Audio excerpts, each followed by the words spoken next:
বন্ধু tutorial YouTube চ্যানেলের আরো একটি নতুন ভিডিওতে আপনাদের সকলকে স্বাগত জানাই। বন্ধুরা, প্রত্যেক দিনকার মতো আবারও নিয়ে এসেছি আরো একটি নতুন সরকারি চাকরির খবর। রাজ্যে প্যারা ভলান্টিয়ার পদে নিয়োগের জন্য বিজ্ঞপ্তি প্রকাশিত হয়েছে। শুধুমাত্র মাধ্যমিক পাশ করে থাকলেই আপনারা আবেদন করতে পারবেন। এক্ষেত্রে কোনো লিখিত পরীক্ষা কিন্তু আপনাদের হবে না, অর্থাৎ সরাসরি ইন্টারভিউয়ের মাধ্যমেই কিন্তু নিয়োগ করা হবে। অর্থাৎ এই মুহূর্তে মাধ্যমিক পাশ করে যারা বাড়িতে বসে রয়েছেন তাদের জন্য এই মুহূর্তে দারুণ একটা সুযোগ। তো আপনি যদি মাধ্যমিক পাস করে থাকেন তাহলে অবশ্যই আজকের ভিডিওটি প্রথম থেকে শেষ অবধি মনোযোগ সহকারে দেখবেন। এই ভিডিওতে আমি আপনাদেরকে ইন ডিটেলে জানিয়ে দেবো আপনারা কিভাবে আবেদন করবেন, আবেদনের লাস্ট ডেট কি রয়েছে এবং অ্যাপ্লিকেশন ফর্মটি আপনারা কোথায় পাবেন। তো চলুন সময় নষ্ট না করে ভিডিওটি শুরু করা যাক। তো বন্ধুরা, ভিডিওটি শুরু করার পূর্বে আপনাদের কাছে করবো একটা ছোট্ট রিকোয়েস্ট, যারা আমাদের ছোট্ট চ্যানেলটিকে এখনো পর্যন্ত সাবস্ক্রাইব করেননি তারা প্লিজ চ্যানেলের পাশে থাকা এই লাল সাবস্ক্রাইব লেখা বাটনটির উপর ক্লিক করে চ্যানেলটিকে সাবস্ক্রাইব করে নেবেন। পাশে চলে আসবে একটা বেল আইকন অর্থাৎ ছোট্ট ঘন্টার আইকন, সেটিকে অবশ্যই ক্লিক করে দেবেন। পরবর্তী সময় যখনই আমরা কোনো লেটেস্ট ট্রেন্ডিং ভিডিও আমরা পাবলিশ করব, সবার আগে সেই ভিডিও নোটিফিকেশন আপনার কাছে পৌঁছে যাবে। তো চলুন আজকের ভিডিওটি শুরু করা যাক। তো বন্ধুরা, অন স্ক্রিন আপনারা সেই অফিসিয়াল নোটিফিকেশনটি দেখতেই পাচ্ছেন। Office of the district legal services authority Nadia, অর্থাৎ নদিয়া জেলাতে নিয়োগের জন্য এই বিজ্ঞপ্তিটি প্রকাশিত হয়েছে। কবে বিজ্ঞপ্তিটি প্রকাশিত হয়েছে আপনারা অন স্ক্রিনে দেখতেই পাচ্ছেন।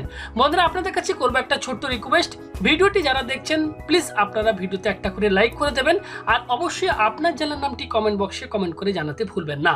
পরবর্তী সময় যখন আপনার জেলাতে কোনো সরকারি চাকরির বিজ্ঞপ্তির খবর প্রকাশিত হবে, সবার আগে আপনাদেরকে কিন্তু আরো একটা নতুন ভিডিওর মাধ্যমে জানিয়ে দেবো। তো চলুন ইন ডিটেলে আপনাদেরকে একটু জানিয়ে দিই। তো বন্ধুরা, এই মুহূর্তে আপনারা দেখতেই পাচ্ছেন application are invited from the local resident of Nadia district, অর্থাৎ নদিয়া জেলার যদি আপনি স্থায়ী বাসিন্দা হয়ে থাকেন সেক্ষেত্রে আপনারা আবেদন করতে পারবেন। কোন পোস্টে নিয়োগ করা হচ্ছে আপনারা দেখতেই পাচ্ছেন, প্যারালিগ্যাল ভলেন্টিয়ার অ্যাট নদিয়া ডিস্ট্রিক্ট, অর্থাৎ নদিয়া জেলায় প্যারালিগ্যাল ভলেন্টিয়ার পদে নিয়োগের জন্য বিজ্ঞপ্তিটি প্রকাশিত হয়েছে। এক্ষেত্রে এলিজিবিলিটি কি চাওয়া হয়েছে আপনারা অবশ্যই একটু দেখে নিন। she must be a citizen of India, অর্থাৎ অবশ্যই ভারতীয় নাগরিক হতে হবে। The minimum age of the selection of paralegal volunteer should not be less than 18 years as on the date of advertisement, অর্থাৎ যে তারিখে এই বিজ্ঞপ্তিটি প্রকাশিত হয়েছে এই ডেট অনুযায়ী আপনার বয়স 18 বছরের নিচে হওয়া চলবে না। 18 বছরের ঊর্ধ্বে হলেই আপনারা আবেদন করতে পারবেন।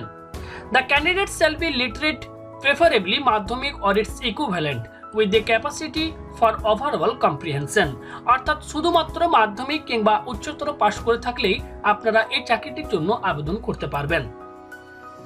এক্ষেত্রে ভ্যাকেন্সি যেটি রয়েছে 10 ফর ডিস্ট্রিক্ট অফ নদিয়া, অর্থাৎ নদিয়া জেলার ক্ষেত্রে কিন্তু এই মুহূর্তে 10টি শূন্যপদ রয়েছে। তো এই মুহূর্তে আপনাদের জন্য কিন্তু খুব ভালো একটা সুযোগ, আপনারা কিন্তু অবশ্যই আবেদন করবেন। এক্ষেত্রে আপনাদেরকে প্রতিদিন কিন্তু 500 টাকা করে দেওয়া হবে, অর্থাৎ 30 দিনে যেটি আপনাদের হবে প্রায় 15,000 টাকা মতো। Date and place for submission of application, অর্থাৎ আপনারা যদি আবেদন করতে চান এক্ষেত্রে আপনারা কিভাবে আবেদন করবেন এবং কোথায় যে আবেদন পত্রটি আপনাদেরকে জমা দিতে হবে দেখুন এখানে ইন ডিটেলে দিয়ে দেওয়া হয়েছে।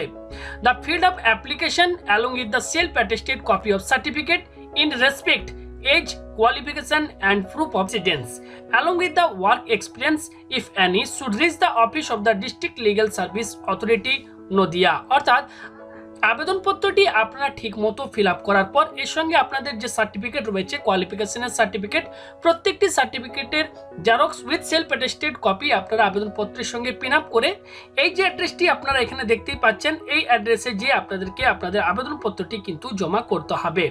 অর্থাৎ আবেদনপত্র জমা করার লাস্ট ডেট যেটি রয়েছে 18/4/2019 তারিখ, এবং আবেদনপত্রটি আপনাদের জমা করার যে অ্যাড্রেস সেটি হচ্ছে the chairman district legal services authority Nadia, এই অ্যাড্রেসে যে আপনাদেরকে কিন্তু আপনাদের আবেদনপত্রটি জমা করতে হবে। মেথড অফ সিলেকশন, এক্ষেত্রে সিলেকশন প্রসেস যেটি রয়েছে এক্ষেত্রে আপনাদের কোনো রূপ লিখিত পরীক্ষা নেওয়া হবে না, সরাসরি আপনাদেরকে কিন্তু ইন্টারভিউয়ের মাধ্যমে আপনাদেরকে নিয়োগ করা হবে। আর এই ধরনের সুযোগ কিন্তু প্রায় সময় পাওয়া যায় না, তাই আপনারা কিন্তু এই সুযোগ একেবারেই মিস করবেন না, আপনারা অবশ্যই আবেদন করবেন। আবেদনপত্রটি এই নোটিফিকেশনের ঠিক নিচে আপনারা পেয়ে যাবেন, দেখতেই পাচ্ছেন যে অ্যাপ্লিকেশন ফর্মটি। এই অ্যাপ্লিকেশন ফর্মটি আমি আপনাদের সুবিধার্থে ডেসক্রিপশন বক্সে দিয়ে দেবো, সেখান থেকে আপনারা ডাউনলোড করে নেবেন। আরো বিস্তারিত জানার জন্য এই যে অফিসিয়াল ওয়েবসাইটটি দেখতেই পাচ্ছেন districtecourts.gov.in নদিয়া জেলা district.ecourts.gov.in এর অফিসিয়াল ওয়েবসাইটে যেও আপনারা এই নোটিফিকেশনটি ডাউনলোড করে নিতে পারবেন। তো বন্ধুরা, আশা করবো এই চাকরিতে আপনারা সকলে আবেদন করবেন, কারণ মাধ্যমিক পাস যোগ্যতায় লিখিত পরীক্ষা ছাড়াই সরাসরি ইন্টারভিউ এর মাধ্যমে এই ধরনের নিয়োগ কিন্তু খুব কমই বের হয়, তাই আপনারা কিন্তু অবশ্যই আবেদন করবেন। আর এই খবরটি আপনাদের কেমন লাগলো অবশ্যই একটু কমেন্ট বক্সে কমেন্ট করে জানিয়ে দেবেন, আর এই ভিডিওটিকে অবশ্যই আপনার বন্ধুদের মধ্যে শেয়ার করবেন, আর ভিডিওটি ভালো লাগলে অবশ্যই ভিডিওতে একটা লাইক করে দেবেন। তো বন্ধুরা, ভালো থাকবেন, দেখা হবে পরবর্তী আরো একটা নতুন ভিডিওতে। ধন্যবাদ।